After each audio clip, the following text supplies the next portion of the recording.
Hi.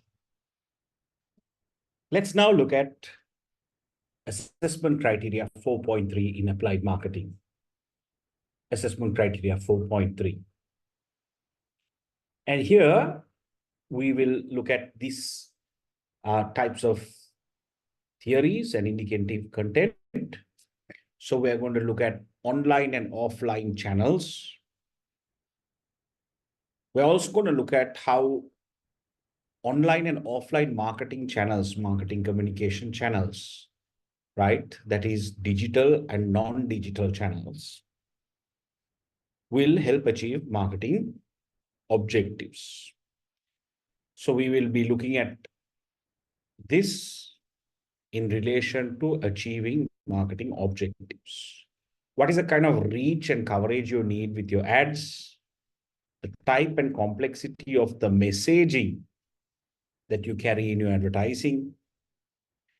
We're going to look at relative costs because there are so many types of digital, online, and non-digital, offline channels that we're going to use to achieve our objectives. And all these will have cost implications. So some of them are expensive. Some of them are pay-per-click. So it is very low in terms of cost in order to achieve a certain reach or coverage. Then we're going to look at the effectiveness of these channels. We're going to look at these communication channels alignment. And then we are going to look at 4 areas, the types of different purposes. And we're going to use a framework there: awareness, consideration, conversion, and retention.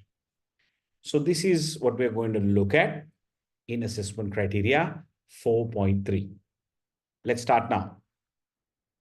So in terms of the different types of channels that we talk of in marketing communication, so online channels are basically called digital channels. Now, obviously, you and I spent a lot of time on social media channels: Instagram, Facebook, YouTube, Google. All these are digital channels. So as consumers, we consume a lot of content from digital channels. From the time we wake up in the morning, on your WhatsApp, on your stories, in your Insta, Facebook, you look at all the kinds of digital content we consume as consumers today. Those are online channels. And then you have offline channels, the non-digital channels. Right? So the newspapers, if you read them, I know your generation does not read that much of newspapers.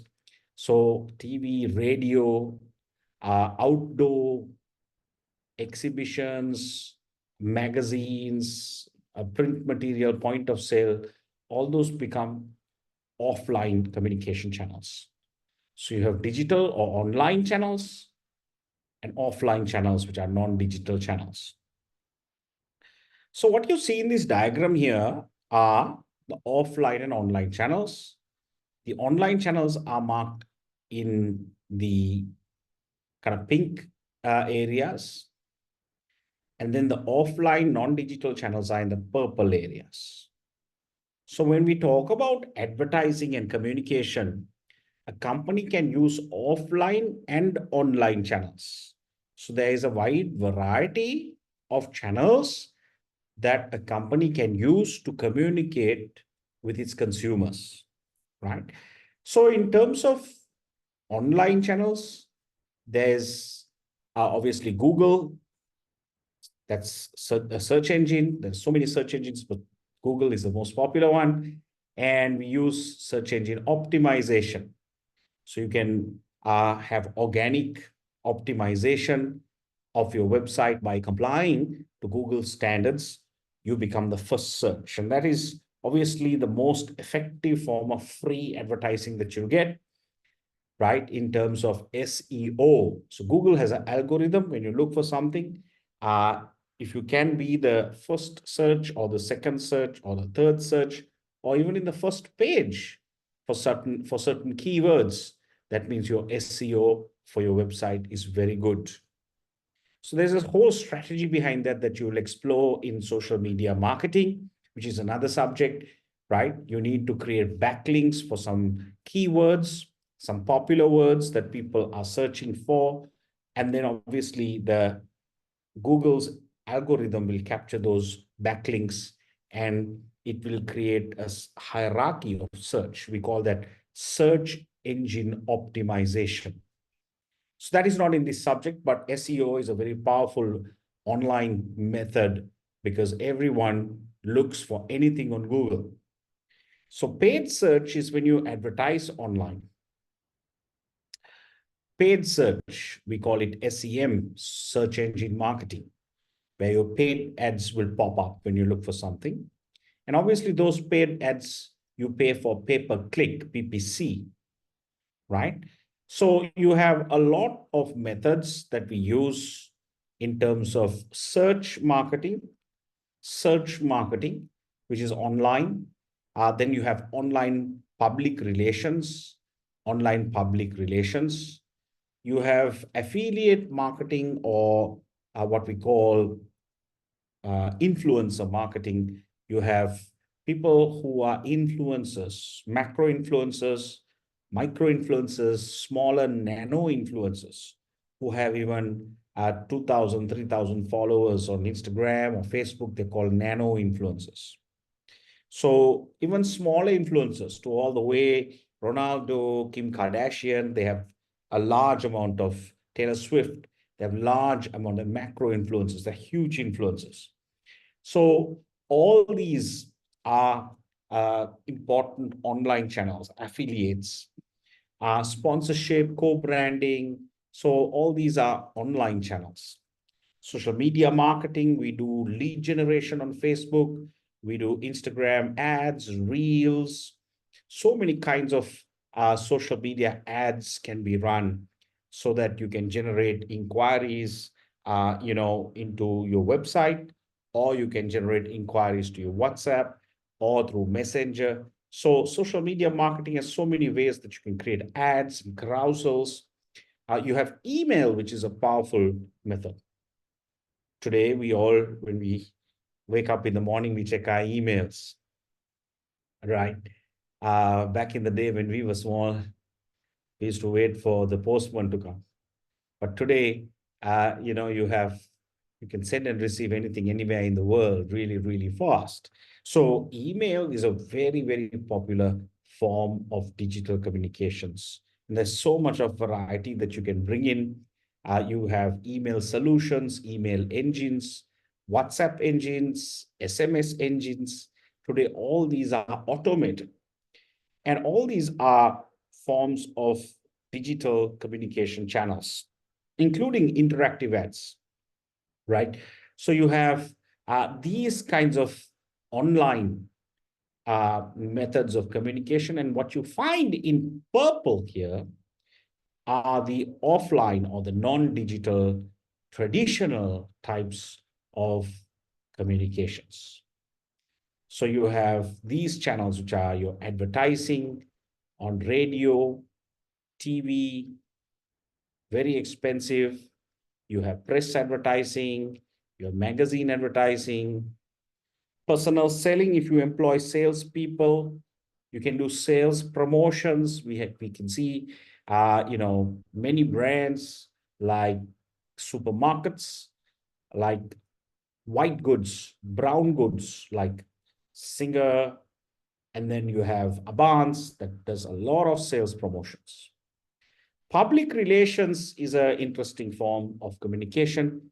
We will explore that in assessment criteria 4.2. Public relations is a free form of, if you like, word of mouth promotion, where someone else talks about your brand.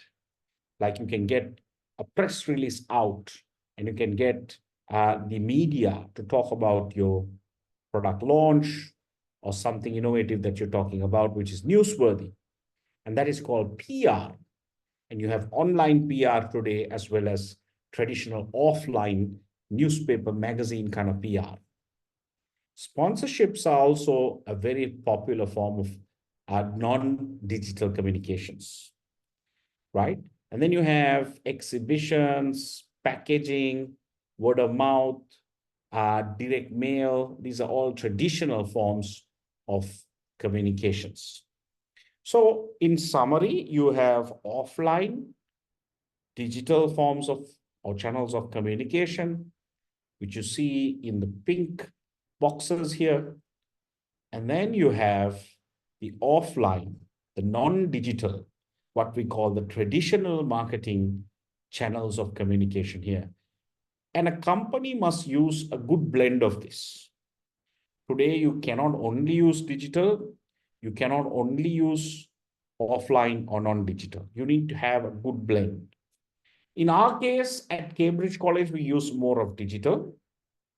But the bigger you grow as an organization, you will need to use a combination of this and integrate your marketing communications, right? You need to integrate your offline and your online channels so that it communicates a unified, coherent, consistent, synergistic message across all the channels, offline and online.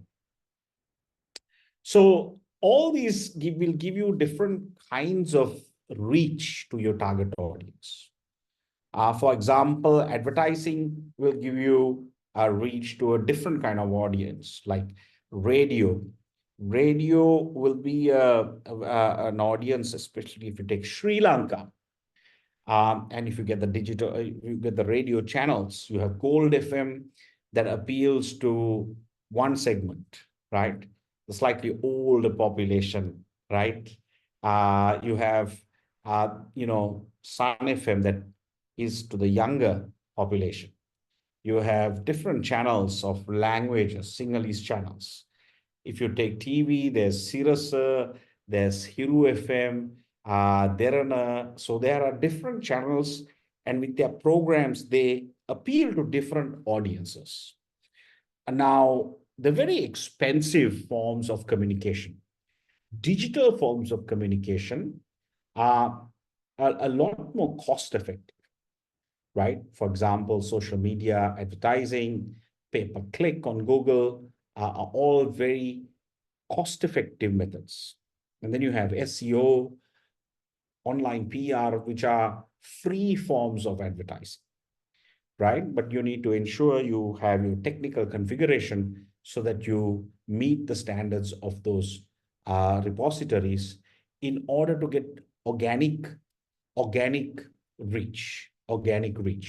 So your challenge with all this is you'll have different methods of reach. And that's what we're going to do next. We're going to define market reach or market coverage. So our job as marketers, guys, is to get a higher number of market share with high sales. That is the marketer's most fundamental goal. How do you get the highest market share? In order to get the highest market share, you may need to get the highest sales. In order to get the highest sales, you may need to, in most cases, reach many, many customers with your advertising. So the challenge then becomes, how do I cover the entire market of Sri Lanka? How do I cover my target audience so that they know the product I sell? And that is called market reach.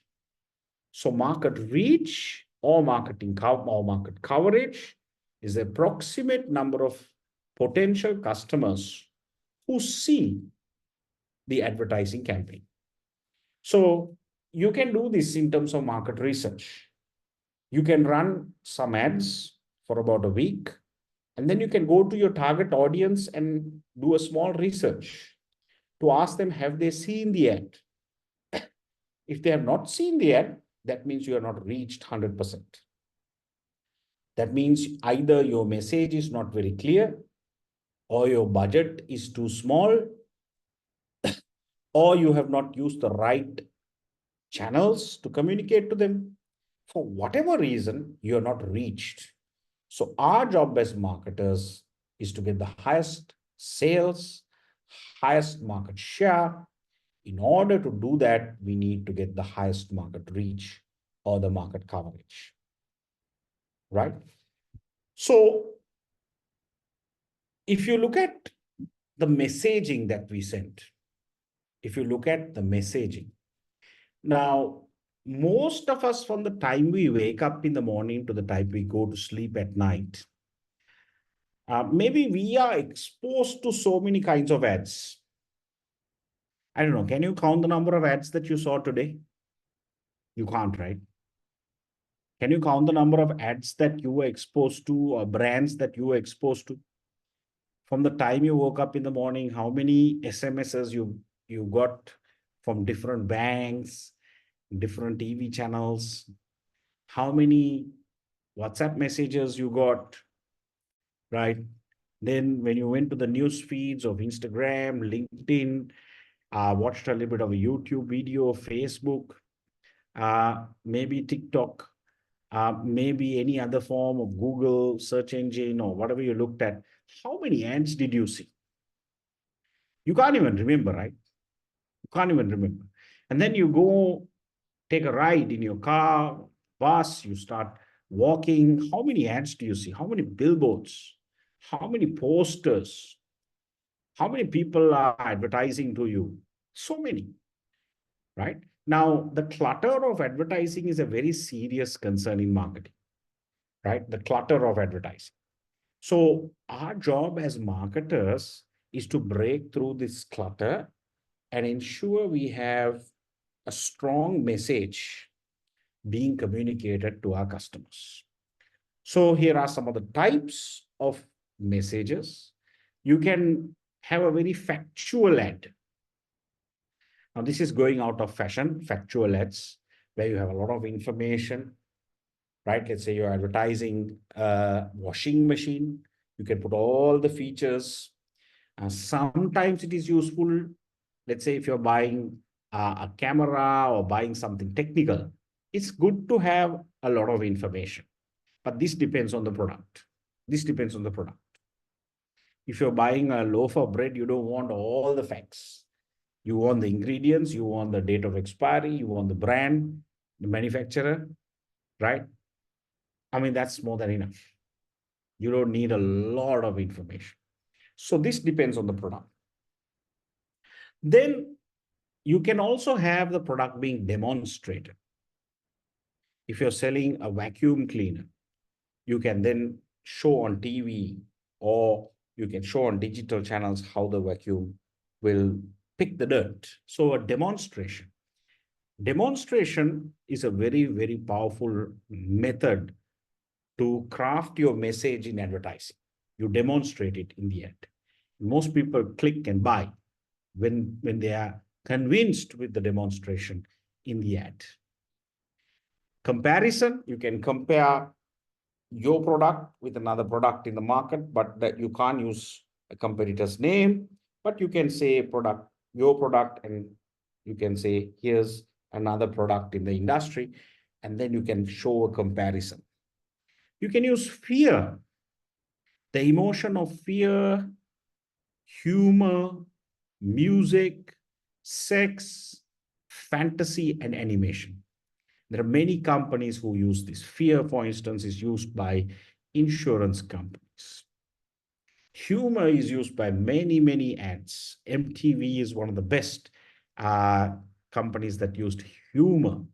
You can watch MTV ads on YouTube. They use a lot of humor. Animation.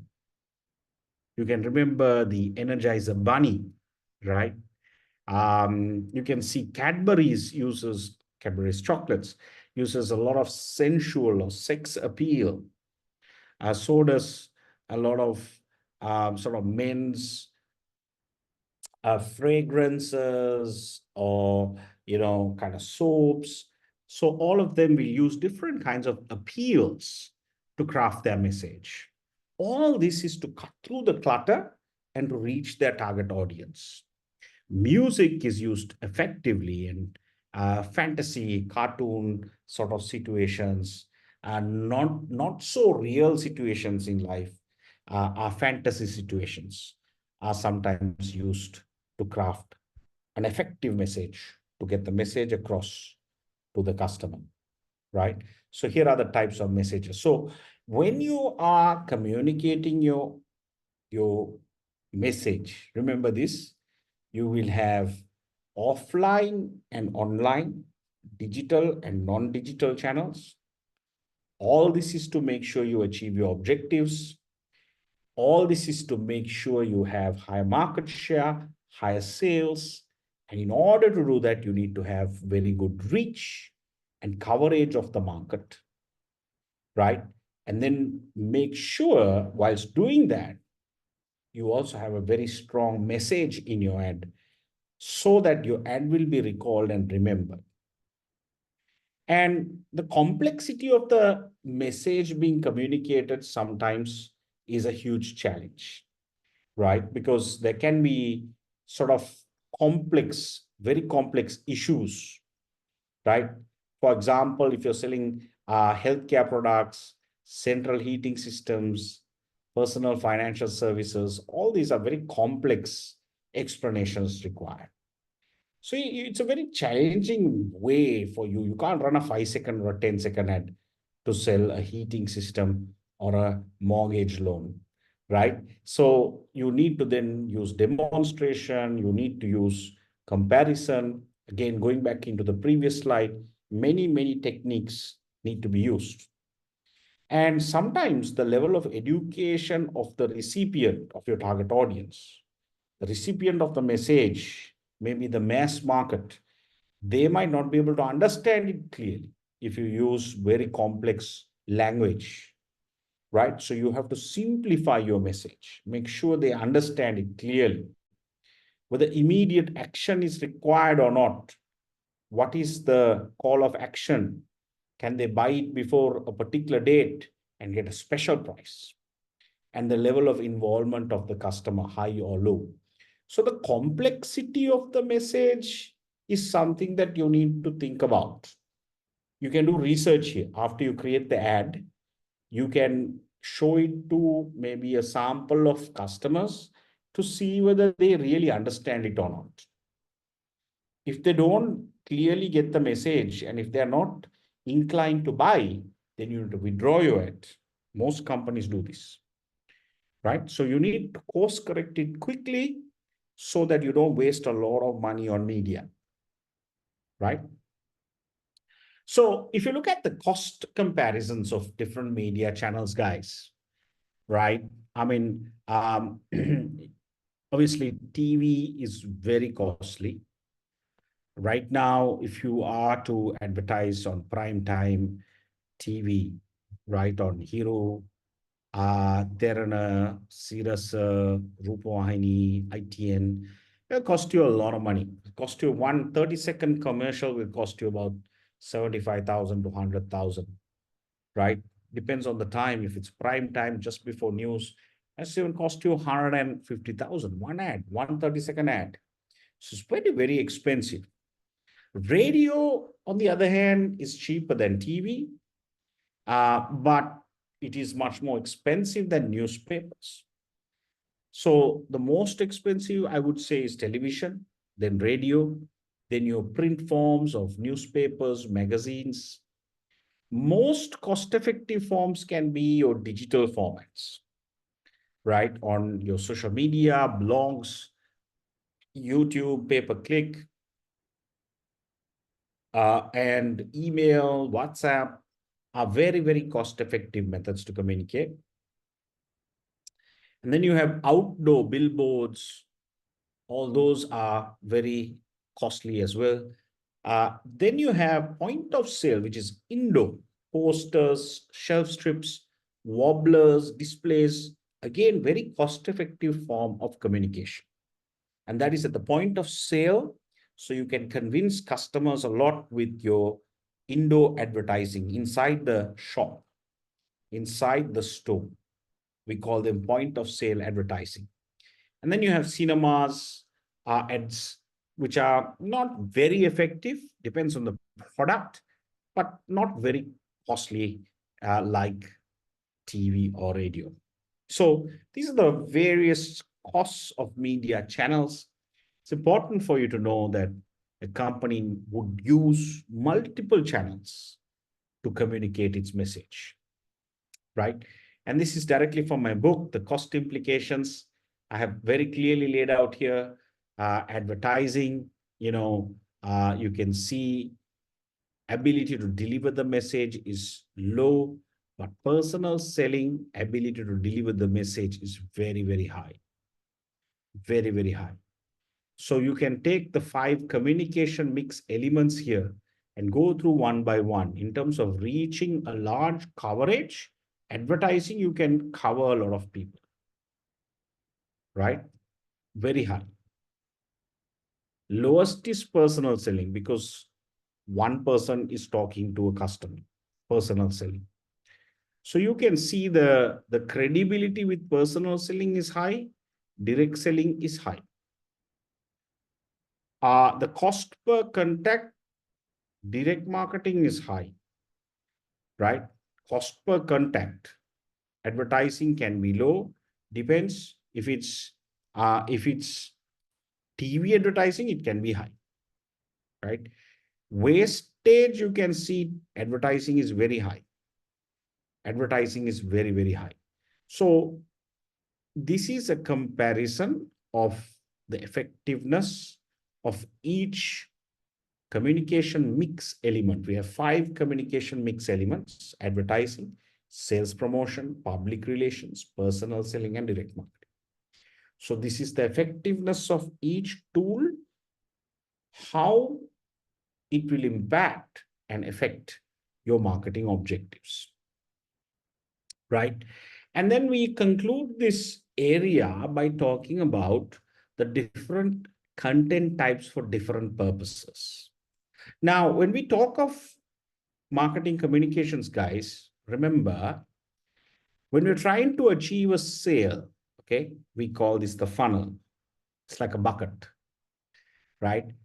Before you try to sell, before you try to get a sale, the first step is to make sure your customers are aware of your product. Because you can't sell, which is the third step, sales, conversion. You can't sell if they're not aware. First step is, how do you make sure that they're aware of your product? So you can use your website, social media posts, video, blogs, podcasts, all these kinds of channels to drive traffic and create awareness of your brand, of your product. So let's say now they are aware. Now they are aware about your product. Before they were not aware. Now they are aware of your product. That means you have achieved the first step. Now the second step is, how do you engage? We call this consideration. So there are different tools that we will use digitally to engage customers. How do you engage customers? How do you make them like your product online? The third step is buy. How do you get them to buy? Usually we will give them a call to action. We'll give them an incentive. Maybe we'll talk about a sale or buy before this date or sampling or trial. And that's called a conversion. That's called a conversion. And finally, how do you get them to retain with you and come and buy again? We call that loyalty or retention strategies. So there are different tools that are employed, different methods of content used, right, to take the customer through from awareness to consideration, to conversion, to loyalty, right? And this is a science. This is a science. It's like you going on a date. It's like you going on a date, right? Now, when you see a girl, right, you're not going to at once ask the person to marry you, no? No? Correct? You will first make sure that person knows you. Awareness. You'll make sure the person knows you're there. Then you'll engage. That means you'll ask for a date. You'll ask for a date. Then comes the conversion, right? What it means is you'll ask for marriage. And then loyalty is you'll stay married and have children and happily live ever after. So you go through a process. You go through a process.